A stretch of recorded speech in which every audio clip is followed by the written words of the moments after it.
one when I got him was indicating that, 2 turns all the way. And in Chicago, we don't have anything at 2 turns right off the bat there for 2-year-olds. So the only on the synthetic. So the turf was the only opportunity to get him around 2 turns in his first start. And so it wasn't by the thinking that he was going to be strictly turf. It was just the fact that it was 2 turns. I thought he would handle the turf, and so that's basically why he was in the first start. And then the second time around was the same situation, and we didn't have an opportunity to get anything at 2 turns on the synthetic, and to get the race to go, put it up on the turf, and then it rained the night before and had to come off, and that's how we ended up on the synthetic that day. Chris, after he had absolutely, and I mean absolutely, nowhere to run in the Bourbon at Keeneland, you tried dirt for the very first time in the Kentucky Jockey Club. As our audience watches this performance, why'd you decide to go there?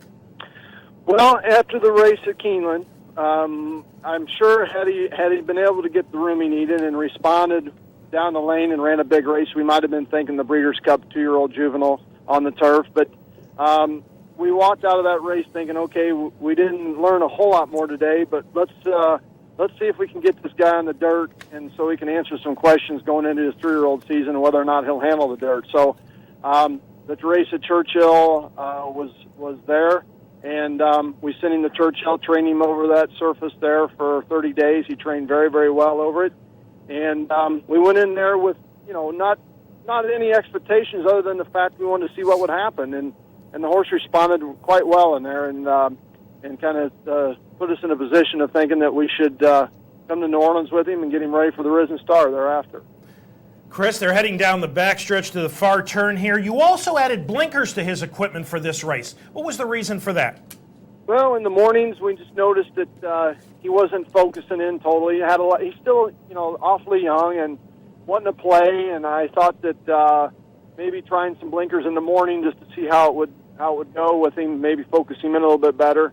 And it worked. It seemed to focus him in and get his mind on his business a little bit more. So we went ahead and went with something, not a real big cup on the blinker, just enough to kind of keep him focused in and keep his mind on his business. And we think that it might have had some help in the race, but I don't think it had the real telltale why he ran as well as he did. Chris, we're watching him collar Beethoven, the eventual winner, and Candy Man Can. He ran very well with that wide rally, but couldn't get by Beethoven. Your thoughts on that? Well, probably the wide trip around the turn. He had to come off the turn there about 5 wide. Probably gave up a little bit with that. Beethoven had a really good trip down inside the whole way. And I want to think that possibly that he kind of came up to him there and kind of hung a bit the last 16th of a mile. I don't think this horse really realizes for sure what his job totally is yet. I think he's starting to get the idea, and he's starting to realize what his job's all about. But at that from the video I've watched of him there, I think he kind of came up to him there and kind of hung a bit. And didn't realize he had to finish out the job. Now, today we've kind of opened up the blinker a little bit, put a hole in the side so he can see the competition a little bit more. And I'm not thinking that that's going to be a real big difference, but it might give him a little help because he does seem to bear down with another horse next to him and get real competitive. Chris, Giant Oak won his first 2 starts so easily. Often when young horses do that, they don't get very much out of those races. Did he get enough out of those first 2 starts to please you, or were they so easy that he really still had a lot to learn? Well, his maiden score, I didn't give him much chance when he come into the head of the stretch there. He was just kind of in the idling down there and didn't really look like he was going to go anywhere. And Eddie Razzo got real aggressive with him, and the horse really responded when he did. So I learned a little there. Now the race that was off the turf and onto the synthetic there, the polytrack, I didn't learn much there. I mean, he didn't beat a great group of horses. They were okay, but he circled around them as I thought he would and went about his business down the lane, which really he ran very green down the lane. So I don't think we learned. I think we learned more out of his maiden score than we did in that race. But the race that probably we learned the most out of course, was the race at Churchill. Chris, how's he been working at the fairgrounds up to this afternoon's Risen Star? And, you know, be brutally realistic with our audience. What do you expect from him off the layoff this afternoon? Well, first off, he's trained very well here. He's done well since we've had him here. The works have been good. He's not a great workhorse. He does need company a lot to get into his work. So, but we've had a series of works that I thought very pleasing from the standpoint from watching him and getting what we needed to out of the work. So we feel good in that respect. And today's expectations are simply another step forward. You know, you always want to win. Everybody would like to win, but he doesn't have to win for me today to feel real good coming out of this race. If he comes off the turn into the head of the stretch and comes with a real strong rally and is right there at the wire, then he's going to make me pretty happy. So I just want to see another natural progression from 2-year-old to 3-year-old, and to see him take another step forward would serve what we're looking for. Chris, I know future plans are, you know, probably somewhat dependent on what he does today, but tentatively, what do you have down the road scheduled for Giant Oak? Well, right now, I would say that you know, he's got to come out today and run a real strong race and validate himself to what's the next here in New Orleans, and that's the Louisiana Derby. You know, I think that if he does that today, then that seems the most logical position to go. I mean, we're here. The stretch is long. It's, you know, every bit of a quarter of a mile, if not longer, and a few feet longer. And I think that would serve his purpose well. And it's a good racetrack to train over. And I think if the horse is doing well out of today and runs well enough today, that we'll probably look at that. Well, Chris, best of luck bringing him back this afternoon in the Risen Star, and thank you so much for having joined us this morning on Down the Stretch, and I hope we'll be talking with you again very, very soon. Oh, thanks for having me. Chris Bach, ladies and gentlemen, the conditioner of Giant Oak. All right, we are up to our final break on this morning's show. When we return, we will welcome in our second guest of the morning. Trainer Ralph Nix has Flying Pegasus, who's kind of been flying under the radar. Hasn't started since last September, when he ran a very fine second in the Belmont Futurity. As we go to this break, Thursday night at Nat Al Sheba, round 2 of the Maktoum Challenge, a race on the main track at about 1 1/8 miles, and a race which could very well play a major part in the Dubai World Cup. The 2 horses to watch: number 5, Asiatic Boy, second in last year's World Cup, but this was his first start since that race for Mike DeCock, and number 6, My Indy for Godolphin. So we'll take a look at round 2 of the Maktoum Challenge, and we will be back with Trainer Ralph Nix right after these messages. And they're ready. Racing. Round 2 of the Maktoum Challenge, and Glenn Nevis out wide, a little slow to go, and Super Zeus hard ridden, showing little or no speed in the early part. Don Renato, one of the first away. Asiatic Boy and My Indy began well, and Military Power is splitting horses, also looking for the lead as My Indy backs out of the speed battle. Happy Boy on the fence, Gloria de Campo deeper out, then Fleury. Glenn Nevis is second last, and Super Zeus, still being hard ridden, is now 5 lengths away at the tail of the field.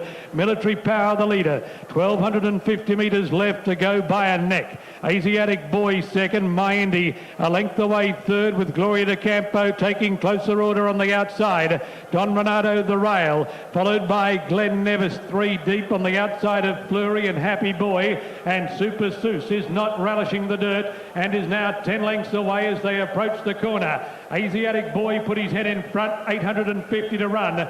Military Power holds the fence. My Indy 3 out, Gloria de Campo 4 out. Don Renato behind the quartet, then Happy Boy, Glenn Nevis. A break to Fleury and a long gap to Super Zeus as heads are turned for home, and Asiatic Boy takes the lead.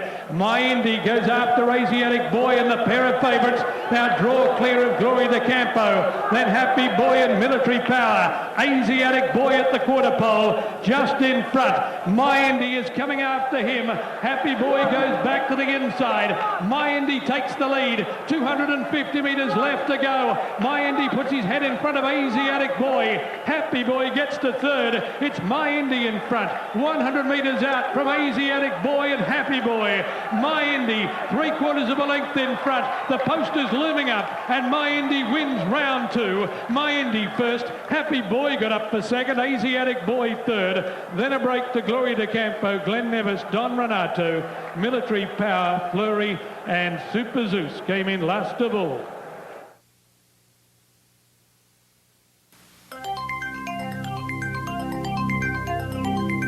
This is the OTB Television Network.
Welcome back to Down the Stretch, everyone. Mike Viets to my left, I'm Mark Asano, and round 2 of the Mocktoon Challenge goes to My Indy, who had won round 1. He beats Happy Boy and Asiatic Boy. Now, the latter is trained by Mike DeCock. I have a tremendous amount of respect for Mike DeCock. I am positive that Asiatic Boy will move forward off that race since it was his first since last March. All right, to introduce this morning's second and final guest, here's Michael. And Mark and our audience, it's a pleasure to welcome a first-timer to the studio of Down the Stretch. We're here in upstate New York in Schenectady. And I speak of trainer Ralph Nix, who will send out Flying Pegasus today in a very competitive renewal of the Risen Star at Fairgrounds, named for the champion of 1988. Ralph, if you're there, welcome to Down the Stretch with Mark and Mike. All right, thanks, guys. Good morning, Ralph. Ralph, thanks for spending some time with us today. Let me take you back to last summer with Flying Pegasus. How did he take to his early training, you know, when you got him to the track and put him through his early lessons? He's been a very smart horse from day one. When Barry Berkelhammer had him at Ocala and sent him to me, he thought he was something special from the beginning, and he's been nothing but straightforward from, everything we've done with him. So, I mean, him as a first-out winner then, even going 4.5, that didn't totally surprise you? No, we were, we were very high on him going into his first start, and has speed and was very precocious kind of a horse. So, and not the kind that makes very many mistakes. Mm-hmm. Well, Ralph, we're taking a look now at last fall's Belmont Futurity at Belmont Park, and it's pretty noteworthy that you finished ahead of Freeze and Fire in this performance. I'm not so much going to ask you to talk about the race. My question here is, this was his final race as a 2-year-old. You've been off for a long time. Did anything go wrong?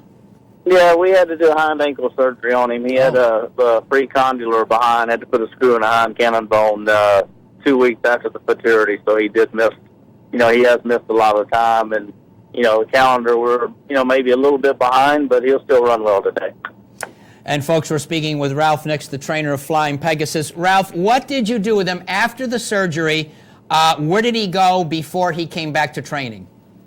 We kept him at the racetrack. Okay. We kept him. He went, through our, we did all the post-surgery aftercare there at the racetrack, and he did a lot of hand walking. He was up to over an hour 3 times a day through that, a lot of tack walking, and before we could put him back on the racetrack to start him jogging and galloping. So we did a lot to try to maintain what fitness we could without any trauma to any of the surgery sites. Ralph, this looks like a tough spot for a return. Did you have anything else in mind prior to this, or was this your return target? I thought about the Southwest at Arkansas being a return target. He'd won 2 races, so an allowance race is out of the question. Those don't go for 3-year-olds. Okay. If they've won 2, you're forced into state competition. And, the reason we chose Risen Star over the Southwest, it's only 9 days difference. Yes, it gives us time for another breeze, but he gets to run at the track where he's training, and Old Fashioned, which is the early favorite running in the Southwest. So why not run here? Still a very competitive, very tough race. But if you're going to be maybe not quite perfect, it might as well lead him out of the barn instead of shipping 8 hours to do it. Ralph, a 2-part question here. It's your first race going 2 turns, and you've drawn post 12, and I'd kind of like you to comment on both of these if you would.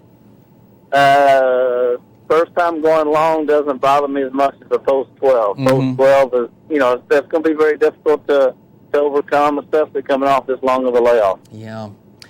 Ralph, a couple more questions. This afternoon, what do you want to see from Flying Pegasus, to get him to go forward? What are you looking for today in the Risen Star?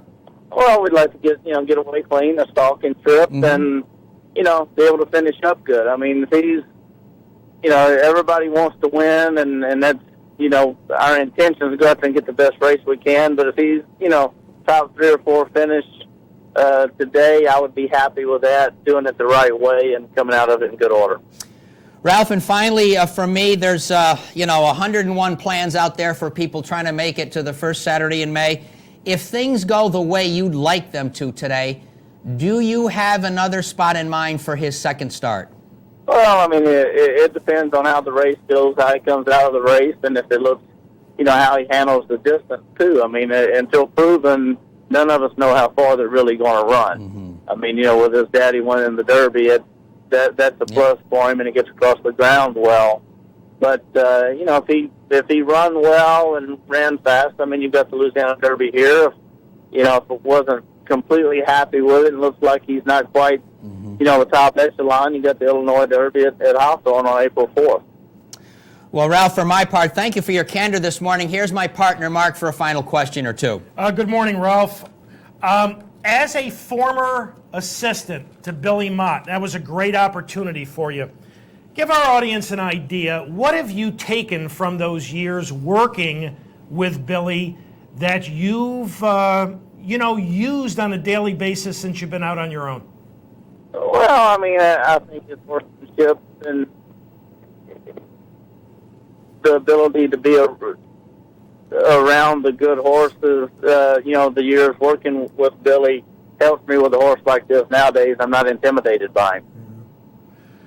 Well, Ralph, all congratulations with the success thus far with Flying Pegasus. Good luck this afternoon bringing him back in the Risen Star. Thanks for having joined us this morning on Down the Stretch, and we hope to talk with you again very soon. All right, guys. I hope we have more to talk about after this afternoon. We do too, Ralph. Good luck. Ralph Nix, ladies and gentlemen, the conditioner of Flying Pegasus, and that was a very fine second to Charitable Man that day. It really was. Sure was. He attended the pace. He put the other pace pressure away, and while Charitable Man was a fairly handy winner, I thought this horse hung on well. One of the problems is he's going to be fresh today from that post. That is going to be a tall order. Thank you to Ralph. We've got a nice day of racing, particularly for the 3-year-olds. Today at Aqueduct, the Whirlaway. Haynesfield will be an overwhelming favorite, and he will be very tough to beat.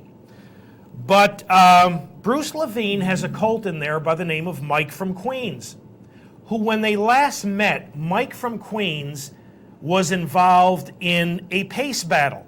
it was a horrible pace scenario for Mike from Queens, and he ended up tiring to third, and Haynesfield won pretty convincingly.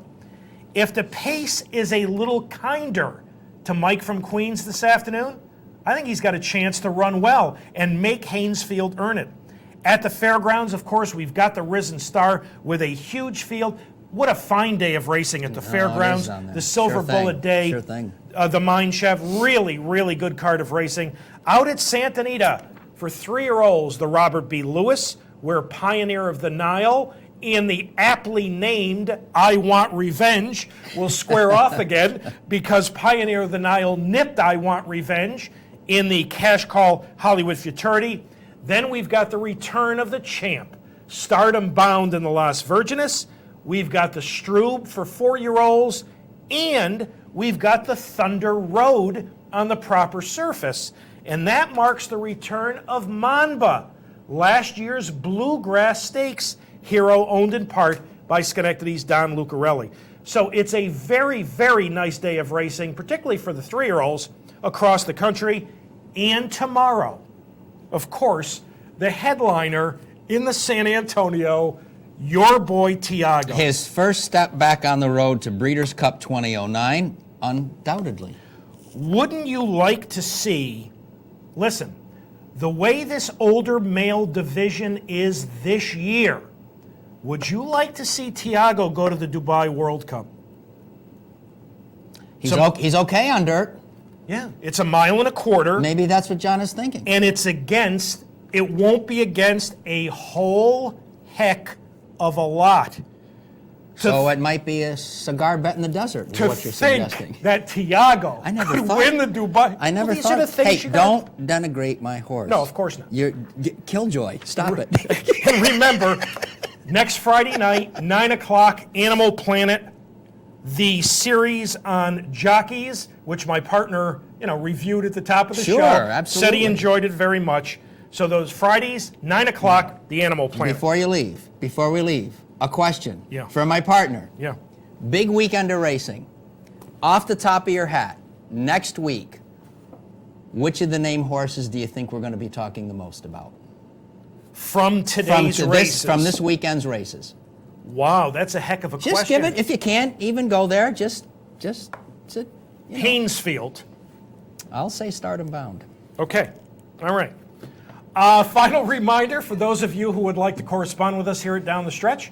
Here's how you can do that through the United States Postal Service, Down the Stretch, Mark and Mike, Capital District OTB 510 Smith, Schenectady 12305, or viewer mail at capitalotb.com.